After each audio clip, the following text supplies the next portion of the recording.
Hello dear chess lovers, it's black to play in this position.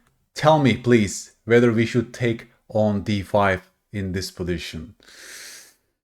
Folks, we are talking about how to tame the knight in today's episode. Knights are very tricky pieces. I'm sure you had so much trouble dealing with this beast. Especially in Blitz and Rapid time formats, knights can become extremely tricky to deal with. In today's episode, I will show you some very interesting geometries to make you more efficient in taming and dominating that knight. Avoid knight forks and disasters. We will talk about middle game stage, also end game stage. I will give you some practical tips to blunder check your moves against the knight forks. Are you ready for today's session then, folks? In this position, black has so much extra material, the queen for knight in fact, and in the actual game, they went and take the pawn on d5. What is wrong with this? Can you visualize one ply deeper, folks? By taking on d5, you're allowing this knight fork on c7 and you're losing your queen on d5. That's a very pervasive blunder type, especially for beginner levels. It also involves pawn grab and people can't resist grabbing pawns like that and they don't blunder check their moves in those moments. What kind of a knight fork is this? Let's discuss this. First of all, knight forks happen when two of your pieces are lined up on the same color, just like this. The queen and the king are right now lined up on a light square. It's the same color as the opponent's knight. So that's tip number one, folks. That's how you quickly blunder check your moves. Whenever your big pieces, major pieces, important pieces are lined up on the same color as the opponent's knight, then knight forks are becoming a possibility geometrically, right? Because knights are always changing colors. So when the knight moves to a dark square, it creates a fork on those light squares. That's a very important trick to know, especially in blitz games, rapid games, to quickly check for blunders. All right. Of course, I will show you exceptions today. This rule doesn't always hold, but in the middle game, when your opponent's knight is in your territory, just like on b5, right? It's on our side of the board, the enemy knight. We should be even more suspicious against those knight forks. We should be so much more careful against those knight forks. So congratulations, if you blunder check and refuse this move, you first kick the knight with a6 and then you move your knight to f6 and the game is completely over. Black is an extra queen for the knight. The game is totally finished. In the actual game, black grabbed the marshmallow pawn on d5 and they lost the queen, and white was in fact slightly better in the resulting position. So, can you apply this lesson to this position, folks? White to play.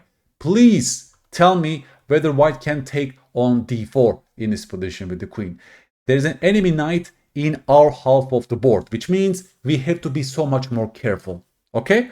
And I want you to blunder check and clearly visualize the resulting position. Queen takes d4. What are you seeing, folks? Are there some danger signs that should prompt you to be much more careful here? Yes, folks.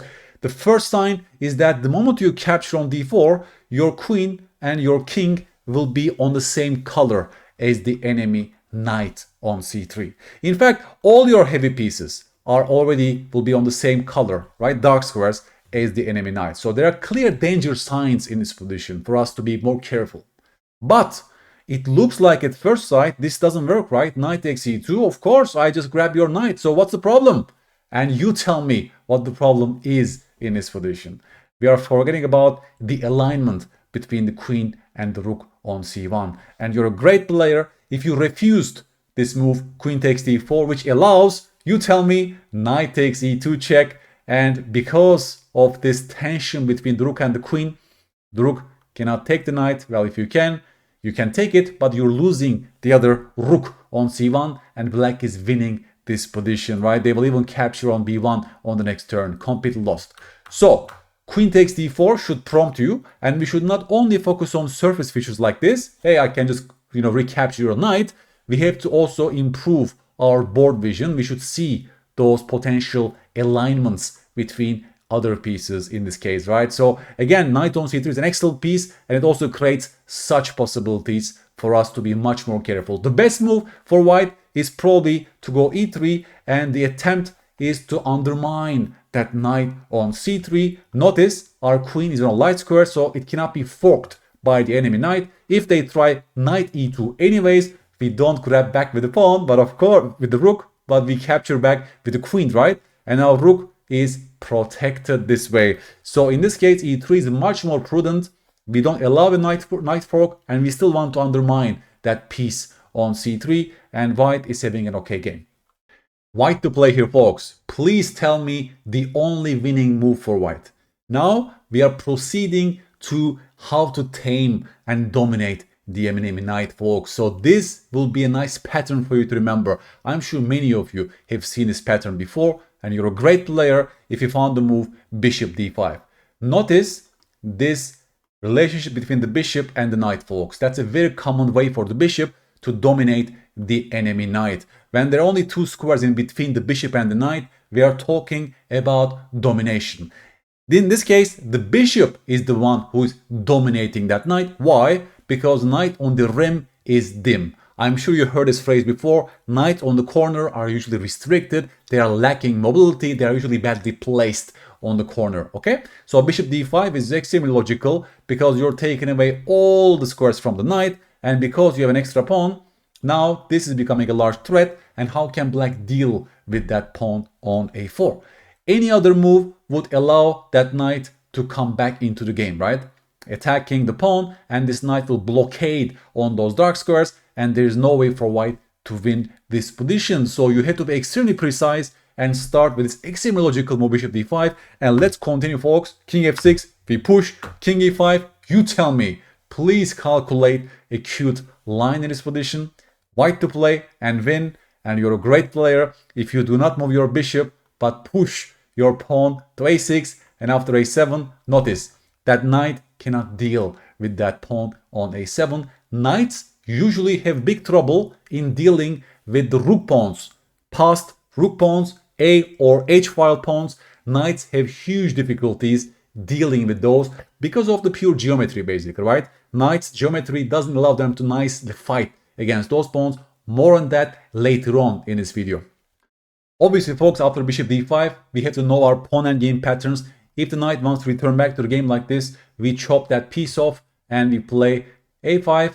You see, the king is not in the square, basically. The king cannot enter the square of this pawn, and this pawn is queening, basically. It's also very important for us to know those pawn and game patterns, right? How do we promote the extra pawn? And white is winning. That's the advantage of bishop dominating that knight, because at any time my bishop can chop that piece, which means I am fully controlling your knight purely because of this geometry. Now, again, talking about rook pawns, it's white to play here, folks. White is going this way, of course, to promote. We have a pawn against a knight. What is your evaluation? Is it white who is winning? Can black save a draw? Okay, please stop the video first and think for yourself. This example is from a great book from Karsten Mueller, Endgame Specialist. I think the book is called Endgames for Kids.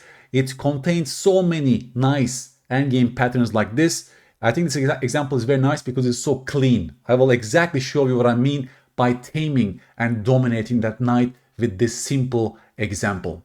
All right, so first of all, folks, if you spend some time in this position, you're a great player if you found the move king e5. King e5, it's called knight check shadow. Karsten Mueller calls this geometry between the king and the knight as knight check shadow. Well, it's a very strange looking name, right? But the idea is very clear. Just please observe this geometry between the king and knight, folks. This knight is completely limited by the king on e5. When there's only one square diagonally between the king and knight, we are talking about knight check shadow, as in this case. Notice how many moves will it take for the knight to even give a check to this king on e5. Purely talking about geometry of the knight, folks. Let's count how many moves will it take for the knight to even give a single check to the king on e5. Let's say 1, 2, 3. At the minimum, it needs 3 full moves for the knight to even give a check against the king on e5. Notice this beautiful geometry. You will use this in the endgames nicely to dominate the enemy knight. Moreover, white has the outside pass pawn, the rook pawn in this position, which is very hard for knight to deal with. So if you don't start with this move, king e5, folks, if you play impulsive h5, you're allowing that knight to return back to the game like that. There are many moves that draw for black, but even knight f8 is nice because they'll be controlling your pawn on h6. The moment it reaches h6, that knight will be completely controlling your pawn. It will give those annoying checks to our king. It will always go back and sacrifice itself for the pawn on h7, right? So the rule is that if the knight can control the blockading square of the pawn on the 6th rank, then they draw, as in this case, right? The knight reaches the blockading square on the pawn on the 6th rank. This means knight can fight by itself against the passed pawn. That's also a nice rule to remember. There is no way for white to chase the knight away and promote the pawn. That's a very nice pattern to remember. It's called short circuit, because if you push h7, then the knight fork is going to win that pawn and black is saving the draw, right? So if you cannot play h7, then the game repeats itself. The knight always controls your pawn, always controls your pawn. It's a short circuit, guys. Look at this, right? It's a beautiful pattern to remember. If you attack this way, then they will check this way, still controlling that square. They will go back and they're always making sure that they will grab your pawn, right? It's very difficult to tame the knight in this case, folks. So if you go back to this position, that's why h5 only draws for white, but king e5, knight check shadow, domination is winning this position for white. Knight e8 seems to be the only option for that knight to deal with that pawn. But now we are talking about the Karpov distance. There's a second name for this geometry. Karsten Mueller calls this Karpov distance because Karpov loved to dominate the enemy knights like that. What is the geometry? Again, the king and the knight we are talking about. And there must be two squares, either vertically or horizontally, between the king and the knight. Again, just look at the geometry. Only two squares in between those two pieces, and this knight is totally dominated by the enemy king. Notice that. How many moves will it take for the knight to even give a check to the king? Let's count, folks. I mean, I don't know. The knight on the rim is also a terrible piece. Like, let's say 1, 2, like, not even possible, right? Like, geometrically, basically. Like, how many moves will it take for the knight to even give a check? 2, 3, then you have to go 4, 5, 6. I mean, correct me if I'm wrong, right? But at least 6 moves that is required for the knight to even give a check to the king on e5. Complete domination. Don't forget about this. Karpov distance. Going back, just remember, this is knight check shadow, 1 square diagonally. And now we talk about Karpov distance, 2 square in between, which means it's perfect location for the king. Don't move the king, push the pawn, right? There is no way for now to deal with this one. Knight g7. Fianchetto knights are usually terrible in chess. More on that later on, even in the endgame. Fianchetto, sorry, it's an Italian word. I keep forgetting about this.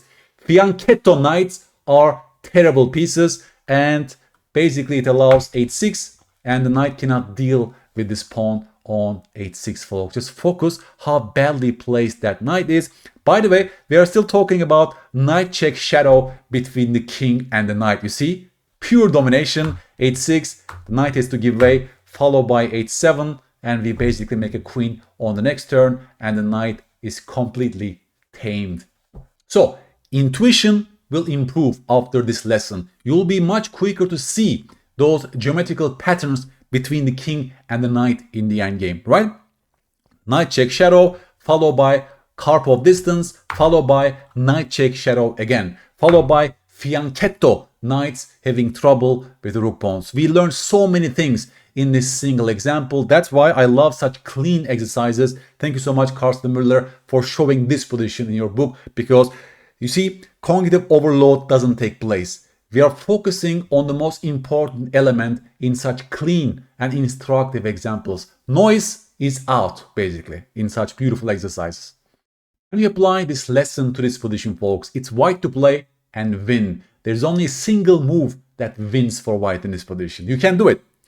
You're a great player if you found the move king g5, Karpov distance. In this case, we are talking about horizontal Karpov domination between the king and the knight, right? There are only 2 squares in between the king and the knight. It's perfect location for the king. Just look how difficult for that knight is to deal with the rook pawn in this position. If you're impulsive and push h6, then you again allow the knight to blockade your pawn on the 6th rank, and we know this already that this is only a draw, right? It's called short circuit. The knight will keep on checking your king. If you do this, then knight will do this. They are stopping our pawn, right? And now if the king just returns back, the knight doesn't even need to deal with this so much. The king can improve, right? And it's again the same short circuit, ends up in a draw in the end. So after king g5, let's look at this move, knight c7, folks.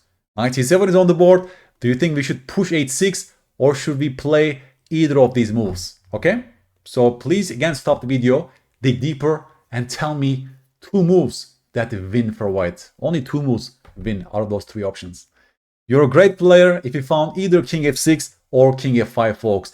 King f5 is also nice because you don't even allow a knight check, right? Your king is on opposite color with the enemy knight, and we know it already that this way you don't allow any checks for the knight. So king f5 is slightly more technical, to put it this way. If you're pushing h6 directly, it's again only a draw because this knight is a very annoying piece. It's coming to f8 again and is going to stop our pawn on its tracks. If the king does this, then there's this annoying check on e6, and there is no easy way for our king to move and also support the pawn on h6, right? So we have to be careful. King f5 is a very good move. Knight d5 is on the board. Well, now time has come to push our pawn to h6. So after h6, black checks our king with knight e7, folks. Please stop the video and again tell me those 2 moves that win for white. How would you play in this position? What is the most technical that I just taught you in this episode? You're a great player, folks. If you found the move king g5, knight check shadow. The king is dominating that knight, and now our next move is h7, and you see it's so difficult for that knight to deal with the pawn on h6. No more checks left to worry about. Well, if the king moves from a1, we just push and win. If knight g8, of course, it's very easy, yeah? h7, and this knight is totally helpless in dealing with these 2 threats, and white is just winning in this position. So king g5 is the cleanest, let's say. You can also do king e6, that also wins because this knight can no longer blockade and control that h7 square, right? That's a condition for the knight to stop a pawn on the 6th rank. This knight cannot control h7 on the next move, so we also win because of this. But accuracy is always required. Do you push h7 or do you play some other move here, folks? Final calculation exercise. Final calculation exercise. Very important. Please stop the video. I think there's only a single move that wins in this position for white. I want you to find it. Folks, first of all, I taught you one lesson today.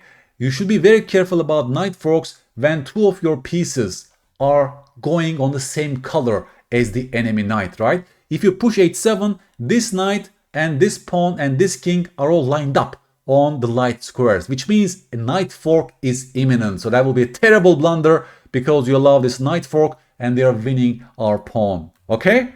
If you push king f6 in this position, you're allowing the motif we've seen before. You're allowing that knight to control the square in front of the pawn on the 6th rank, and this is only a draw as well. We know this. Thus, we only have to play the move king f7, only move that wins for white, and this knight is now paralyzed. If it goes to h8, that's very easy to understand, right? Our king will simply attack and capture that knight on the rim. That's easy.